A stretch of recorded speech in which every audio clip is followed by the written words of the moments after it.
Vatican city दुनिया का सबसे छोटा देश, लेकिन रहस्यों के मामले में शायद सबसे बड़ा। यह वही जगह है जिसने कई कॉन्स्पिरेसी थियरीज, डरावनी कहानियों और फिल्मों को जन्म दिया है। इसके दिल में मौजूद हैं कुछ ऐसे पुराने आर्काइव्स जो लगभग 12 सदियों पुराने हैं और जिनमें इतिहास के सबसे बड़े छुपे हुए राज हो सकते हैं। करीब 50 मील लंबी शेल्व्स में रखे इन डॉक्यूमेंट्स में दुनिया के बड़े बड़े लोगों के लेटर्स और ऐसी जानकारियां हैं जिनमें पुराने रहस्य, बड़े स्कैंडल्स और अनसुलझी घटनाओं का जिक्र मिलता है। कहा जाता है कि इन फाइलों में एलियन से लेकर इल्यूमिनाटी तक के राज छुपे हो सकते हैं। इसी वजह से पत्रकार, इतिहासकार और आम लोग सदियों से इन डॉक्यूमेंट्स को देखना चाहते थे। और अब आखिरकार 2 मार्च 2020 से ये डॉक्यूमेंट्स पब्लिक एक्सेस के लिए खोल दिए गए। तो आखिर इनके अंदर क्या छुपा है? चलिए शुरू करते हैं इतिहास के सबसे बड़े विवादों में से एक से। साल 1939, वेटिकन सिटी। इटली में मुसोलिनी का शासन था। एक ऐसा तानाशाह जो अपनी ताकत बढ़ा रहा था और देश को एक नई एम्पायर बनाने की कोशिश कर रहा था। उसी समय उसने वेटिकन सिटी की आजादी को मान्यता देने वाली ट्रीटी पर साइन किया। लेकिन यूरोप में हालात तेजी से बदल रहे थे। जर्मनी में एडोल्फ हिटलर सत्ता में। हिटलर ने जर्मनी में अपनी तानाशाही शुरू कर दी थी। उसकी सोच कई मायनों में मुसोलिनी जैसी थी, क्योंकि दोनों की विचारधारा काफी मिलती जुलती थी। फिर हिटलर ने पोलैंड पर हमला कर दिया। यह एक बहुत ही आक्रामक कदम था, जिसके बाद पोलैंड के यहूदियों पर अत्याचार शुरू हो गए। कुछ सालों बाद यह डरावना शासन इटली तक पहुंच गया। रोम शहर से यहूदियों को उनके घरों से उठाया जाने लगा और उन्हें वेटिकन के पास रखा गया, ताकि बाद में उन्हें ऑश्विट्ज भेजा जा सके। हालात बहुत डरावने थे और हर कोई डरा हुआ था। लेकिन अभी उम्मीद बाकी थी। एक इंसान ऐसा था जो शायद इस समस्या को हल कर सकता था और इटली के यहूदियों को बचा सकता था। वो कोई आम इंसान नहीं था। वो थे पोप पायस 12वें। 1939 से वह कैथोलिक चर्च के प्रमुख थे। दुनिया भर में पोप की बहुत ज्यादा इज्जत और प्रभाव था और अब वह एक स्वतंत्र देश, वेटिकन सिटी के नेता भी थे। अगर कोई हिटलर को रोकने की कोशिश कर सकता था या लोगों की सोच बदल सकता था, तो वह पोप ही थे। कम से कम अपने इलाके में मौजूद यहूदियों को बचाने की शक्ति तो उनके पास थी। दूसरे विश्व युद्ध के दौरान वेटिकन ने खुद को न्यूट्रल रखा, क्योंकि उनकी आबादी बहुत कम थी और अगर वह युद्ध में शामिल होते तो ज्यादा फर्क नहीं पड़ता। इसके अलावा सेंट पीटर स्क्वायर और बेसिलिका जैसी ऐतिहासिक जगहों पर हमला होने का खतरा बहुत बड़ा था। लेकिन फिर भी सवाल यह था, क्या पोप हिटलर के खिलाफ खुलकर बोल सकते थे? क्या वह मुसोलिनी और हिटलर से लोगों को बचाने की अपील कर सकते थे? या फिर पास में बंद यहूदियों को आजाद करने का आदेश दे सकते थे? आखिर वह एक ऐसे धर्म के नेता थे जो प्यार, माफी और इंसानियत की बात करता था। तो क्या वह खतरे में पड़े लोगों को बचाने के लिए सब कुछ करते?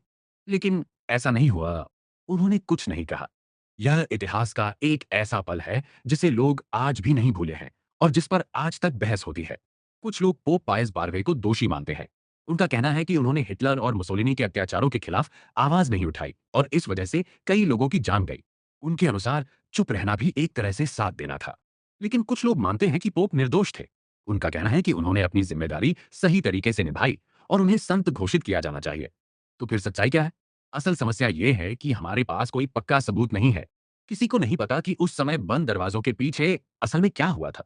हमें इतना जरूर पता है कि पोप ने सार्वजनिक रूप से हिटलर और मुसोलिनी के खिलाफ आवाज नहीं उठाई, जबकि शायद उन्हें ऐसा करना चाहिए था। कुछ लोग कहते हैं कि उन्हें डर था कि अगर वो खुलकर विरोध करेंगे तो हालात और खराब हो सकते हैं। उन्होंने वेटिकन की सुरक्षा और उसकी पवित्रता को बचाना अपनी जिम्मेदारी समझा। लेकिन युद्ध खत्म होने के बाद भी उन्होंने यहूदियों के साथ हुए अत्याचारों के खिलाफ खुलकर बात नहीं की। यहां तक कहा जाता है कि उन्होंने कुछ फांसीवादी अपराधियों को देश से भागने में मदद की। इसलिए यह सवाल आज भी बना हुआ है कि क्या पोप सच में एक संत थे या नहीं।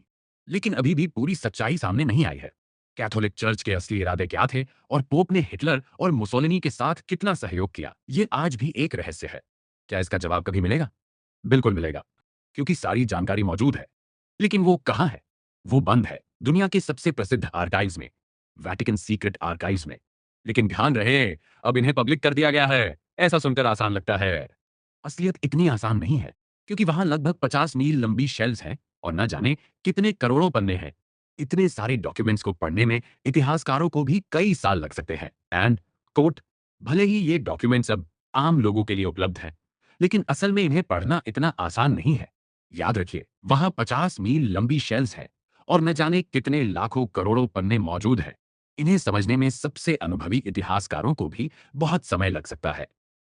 वैसे चुनिंदा रिसर्चर्स को 1881 से ही इन आर्काइव्स तक पहुंच मिलती रही है। हाँ, आपने सही सुना, 1881 से। फिर भी आज तक कई सवालों के जवाब नहीं मिले, क्योंकि वहां जाना और जानकारी निकालना बिल्कुल आसान नहीं था। कोई भी आम इतिहास का स्टूडेंट वहां जाकर डॉक्यूमेंट्स नहीं मांग सकता था।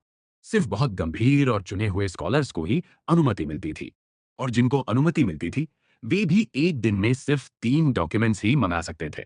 आप वहां जाकर बस फाइल्स देखना शुरू नहीं कर सकते थे। आपको पहले से पता होना चाहिए कि आपको क्या ढूंढना है।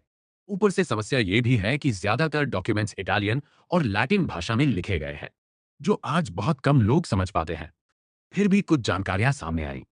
एक हिस्टोरियन ने पता लगाया कि पोप और मुसोलिनी के बीच कुछ समझौते हुए थे।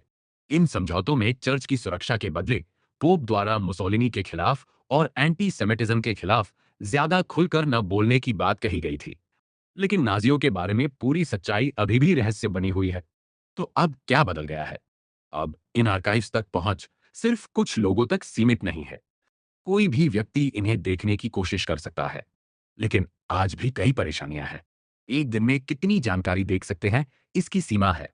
भाषा की समस्या है। और सबसे बड़ी समस्या, आपको पता ही नहीं होता कि जिस जानकारी को आप ढूंढ रहे हैं, वो आखिर रखी कहां है। क्योंकि यहां कोई ऐसा कंप्यूटर सिस्टम नहीं है जो बता दे कि पोप और मुसोलिनी के लेटर्स सेक्शन B12 में है।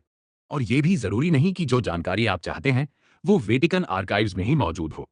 कुछ जरूरी डॉक्यूमेंट्स शायद दूसरे आर्काइव्स में रखे हों। और कुछ तो ऐसे भी हैं जो रहस्यमय तरीके से गायब हो चुके हैं। इसलिए ये उम्मीद मत रखिए कि अगले महीने कोई बड़ी सीक्रेट डॉक्यूमेंट्री सामने आ जाएगी। लेकिन जैसे ही ये डॉक्यूमेंट्स पब्लिक हुए, कुछ लोगों ने इन पर सवाल उठाने शुरू कर दिए। इटली की मीडिया में कई ऐसी स्टोरीज आने लगी जिनमें इतिहास को एक अलग नजरिए से दिखाया गया। कुछ रिपोर्ट्स में कहा गया कि पोप इतने लोकतांत्रिक थे कि मुसोलिनी उन्हें सत्ता में आने से रोकना चाहता था। कुछ लोगों का दावा था कि पोप ने रोम के यहूदियों को बचाया था और हिटलर को वेटिकन पर हमला करने से रोका था। लेकिन इन दावों में बहुत ज्यादा साफ सबूत नहीं दिखते। इस वजह से कई लोगों को शक होने लगा कि शायद आर्काइव्स में कोई बहुत बड़ा सच छुपा हुआ है। क्योंकि आमतौर पर जब किसी सरकार या बड़ी संस्था से जुड़ी जानकारी छुपाई जाती है, तो लोग सोचते हैं कि इसके पीछे कोई बड़ा कारण जरूर होगा। मामला और भी दिलचस्प हो जाता है, क्योंकि आर्काइव्स को संभालने वाले अधिकारी भी पहले इन्हें पूरी तरह पब्लिक करने को लेकर काफी सावधान थे। इनकी प्रमुख बिशप सर्जियो पगानो भी पहले डॉक्यूमेंट्स को लेकर ज्यादा खुलासा करने के पक्ष में नहीं थे। जब इन्हें पब्लिक किया गया, तब उन्होंने कहा कि उन्हें पता है कि बहुत से लोगों की उम्मीदें इन डॉक्यूमेंट से बहुत ज्यादा है और यह एक महत्वपूर्ण विषय है। लेकिन अभी हमें इंतजार करना होगा, क्योंकि वैटिकन सीक्रेट आर्काइव्स की कहानी सिर्फ हिटलर, मुसोलिनी और पोप पायस 12वें तक सीमित नहीं है। इनका इतिहास करीब 12 सदियों पुराना है। और इतने लंबे इतिहास में कई ऐसे रहस्य हैं जिनके बारे में लोगों ने अलग अलग दावे किए हैं। कुछ लोग कहते हैं कि इन आर्काइव्स में जादुई किताबें भी मौजूद हैं। हाँ, आपने सही सुना, जादू से जुड़ी किताबें। कहा जाता है कि यहाँ एक किताब रखी है जिसका नाम है ग्रैंड ग्रिमवार।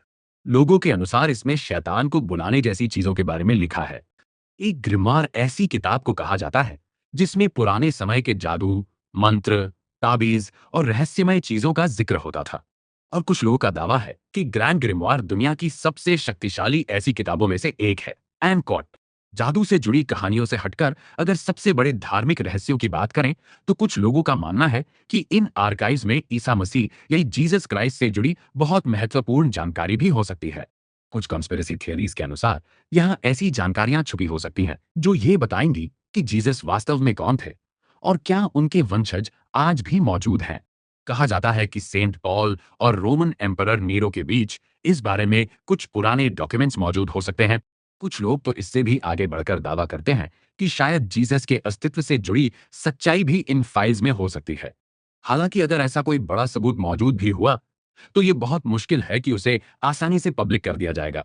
लेकिन अब कहानी और भी अजीब होने वाली है, क्योंकि कुछ लोगों का दावा है कि वेटिकन आर्काइव्स में एलियन लाइफ से जुड़ी जानकारी भी छुपी हो सकती है।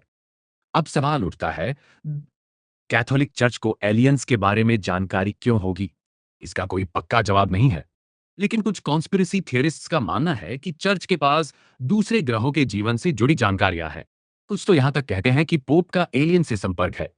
अगर ऐसा सच हुआ, तो हिटलर और मुसोलिनी वाली कहानी उसके सामने छोटी लगने लगेगी। एक और रहस्य जिसका जवाब शायद इन आर्काइव्स में हो सकता है, वह है फातिमा का थर्ड सीक्रेट। 1917 में पुर्तगाल के 3 बच्चों ने दावा किया था कि उन्हें वर्जिन मेरी के दर्शन हुए थे और उन्हें कुछ भविष्यवाणियां बताई गई थीं।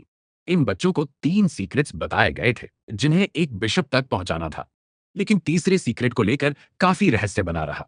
एक बच्चे ने उसे बताने में हिचकिचाहट दिखाई और उसे बाद में खोले जाने के लिए बंद कर दिया गया।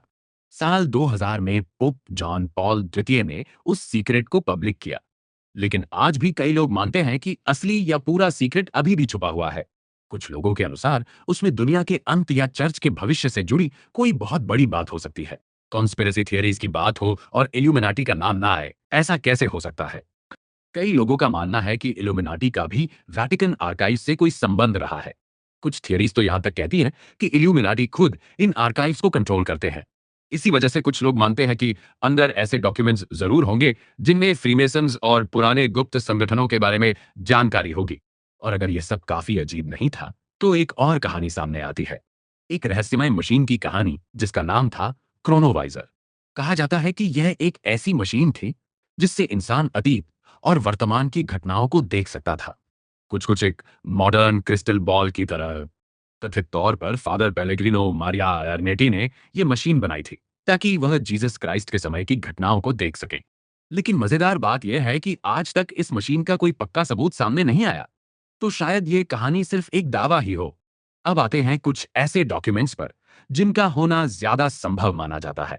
कुछ लोगों का दावा है कि वेटिकन के पास दुनिया का सबसे बड़ा पुराना कलेक्शन है जिसमें कला, इतिहास और पुराने निजी डॉक्यूमेंट्स शामिल हैं।